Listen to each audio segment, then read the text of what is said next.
Friends, welcome to our channel Chandra's kitchen. నేను ఈరోజు మీకు హెల్దీ దోశ చూపిస్తానండి.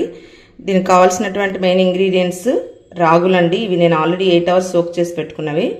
ఇది మైసూర్ దాల్ అండి, 1 కప్పు. ఇదేమో మినప్పప్పు అండి. ఏదైతే మినప్పప్పు 1 కప్ తీసుకుంటే 2 cups రాగులు తీసుకోవాలండి. ఇది 1/2 cup తీసుకుంటే సరిపోతుందండి. ఇప్పుడు దీన్ని నేను ఆల్రెడీ వాష్ చేసి పెట్టుకున్నాను. గ్రైండ్ చేసేసుకున్నాం. ఇప్పుడు గ్రైండ్ చేసి పెట్టుకున్నామండి మినప్పప్పు అండ్ రాగులు కూడా.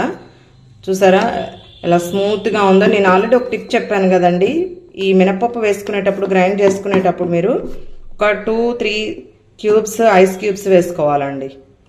ఇది మొత్తం మిక్స్ చేసేసుకొని ఇప్పుడు దోశ వేసేసుకుందాం మనం. చాలా హెల్దీ అండి, చాలా బాగుంటుంది. పిల్లలకు కూడా చాలా ఇంట్రెస్ట్గా తింటారు. ఇప్పుడు మనం దోశ పాన్ పెట్టుకొని దోశ వేసుకుందాం. నేను చట్నీకి గ్రౌండ్నట్ తీసుకున్నానండి, గ్రీన్ చిల్లీ. ఇవి బాగా ఫ్రై చేసేసి చట్నీ వేసుకున్నాం. ఇవి కూడా మంచి గోల్డెన్ బ్రౌన్ కలర్ రావాలండి. ఎప్పుడైనా కూడా గ్రీన్ చిల్లీ ఇలా కట్ చేసే వేసుకోవాలండి. ఎందుకంటే కట్ చేయకపోతే మీకు తెలిసే ఉంటుంది, టప్ టప్ అని పెళ్ళి ఫేస్ మీద పడుతూ ఉంటాయి. ఇలా అయితే మీకు అటువంటి ప్రాబ్లం ఏమి ఉండదండి. చక్కగా త్వరగా ఏగితే ఈవెన్గా అండ్ మనకు ఆ ప్రాబ్లం ఉండదు అన్నట్టు. మీరు ఈవెన్ ఏ చట్నీ చేస్తున్నప్పుడు కూడా గ్రీన్ చిల్లీని ఇలానే కట్ చేసి వేసుకోండి. ఇప్పుడు వేగే వరకు వెయిట్ చేద్దామండి. చూడండి, ఇవి కంప్లీట్గా వేగిపోయాయండి. ఇప్పుడు మనం స్టవ్ ఆఫ్ చేసేసుకుందాము. చల్లారిన తర్వాతే మనం గ్రైండ్ చేసుకోవాలండి. చూడండి, ఇప్పుడు గ్రౌండ్నట్ చల్లారిపోయిందండి. దానిలో నేను టేస్ట్ సరిపడే సాల్ట్, జీలకర్ర వేసుకున్నాను. జీలకర్ర పచ్చిదే వేసుకోవాలి. మీరు కూడా ఇలానే ట్రై చేయండి. దానిలోనే వేయాల్సిన అవసరం లేదండి, పచ్చిది వేసుకుంటే బాగుంటుంది. ఇలా 4 వెల్లుల్లి రెబ్బలు వేసుకుందాం. ఇప్పుడు గ్రైండ్ చేసేసుకుందాం. ఇప్పుడు దీనిలో ఒక చిన్న టిప్ ఏంటంటేనండి, ఇది మనం రోట్లో రుబ్బినట్టుగా రావాలి, లేదంటే గ్రైండ్ చేసినట్టుగా రావాలి అని అంటే మిక్సీలో కూడా స్టార్టింగే మనం కొంచెం వాటర్ వేసుకోవాలండి. ఇలా వాటర్ వేసుకుంటే ఏమవుతుందంటే అదంతా గ్రౌండ్నట్కి పట్టేసి కొంచెం మంచిగా స్మూత్గా వచ్చేస్తుందండి. ముందే గ్రైండ్ చేసిన తర్వాత వాటర్ కాకుండా ఇలా కొంచెం వాటర్ వేసుకొని ఇప్పుడు గ్రైండ్ చేసి తర్వాత కొంచెం వాటర్ వేసుకుంటే సేమ్ రోట్లో ఎలా రుబ్బుతామో అలానే ఉంటుందండి. టేస్ట్ కూడా చాలా బాగుంటుంది. మీరు కూడా ట్రై చేయండి. ఇప్పుడు మనం గ్రైండ్ చేసేసుకుందాం. చూడండి, గ్రైండ్ చేసుకున్నామండి. చూసారా, రోట్లో రుబ్బినట్టుగానే వస్తుందండి, లేదంటే మనం గ్రైండర్లో వేసినట్టుగా వస్తుంది. ఎప్పుడైనా ఇది మీరు స్టోర్ చేసుకోవాలనుకున్నప్పుడు ఇలా గట్టిగా ఉన్నప్పుడే కొంచెం తీసి ఫ్రిడ్జ్లో పెట్టేసుకోవాలండి. లేదంటే మొత్తం వాటర్ కలిపేస్తే చట్నీ అంత టేస్ట్ ఉండదండి. మనం ఆఫ్టర్నూన్కి ఈవినింగ్ తినాలనుకున్నప్పుడు ఇలా ట్రై చేయండి. ఇప్పుడు మనం కొంచెం వాటర్ మిక్స్ చేసేసుకుందాం, బాగా గట్టిగా ఉంది కాబట్టి. ఇప్పుడు దోశ కూడా పాన్ పెట్టానండి, దోశ వేసుకుందాం. చూడండి, ఇలా పోపు వేసుకొని మనం ఇప్పుడు దోశ ప్యాటర్న్లో మిక్స్ చేసుకుందామండి. ఇది కూడా ఆప్షనల్ అండి, మీకు ఇంట్రెస్ట్ ఉంటే వేసుకోవచ్చు, లేదంటే స్కిప్ చేసుకోవచ్చు. ఎందుకంటే పిల్లలు చాలా బాగా ఇంట్రెస్ట్గా తింటారు. మనకు టేస్ట్ ఫ్లేవర్ చాలా బాగుంటుందండి. ఇది కొంచెం వేగిన తర్వాత ఈ పోపుని తీసుకెళ్ళి మనము దోశ ప్యాటర్న్లో మిక్స్ చేసుకొని అప్పుడు దోశ వేసుకుందాం. చూడండి, ఇలా దోశ పిండిలో వేసేసుకున్నాం కదండి. ఇది మొత్తం మిక్స్ చేసేసుకుందాం. ఇది మొత్తము మిక్స్ చేసేసుకుందాం అండి. మిక్స్ చేసేసుకొని ఇప్పుడు దోశ వేసుకుందాం. దీనిలో ఇంకొక ఇంగ్రీడియంట్ కూడా ఉంది, అది వేసేటప్పుడు మీకు చూపిస్తానండి. నేను ఈ పప్పులు దీంట్లో ఉంటేనండి చాలా క్రంచిగా మంచిగా, అంటే టేస్ట్ మీరు ఎక్స్పీరియన్స్ చేస్తేనే కదా తెలుస్తుంది.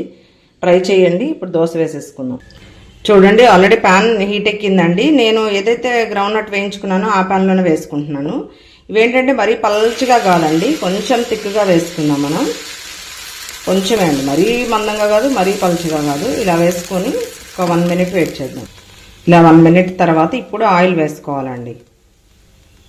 లైట్గానే వేసుకుందాం మనం, ఎక్కువ వేయాల్సిన అవసరం లేదండి.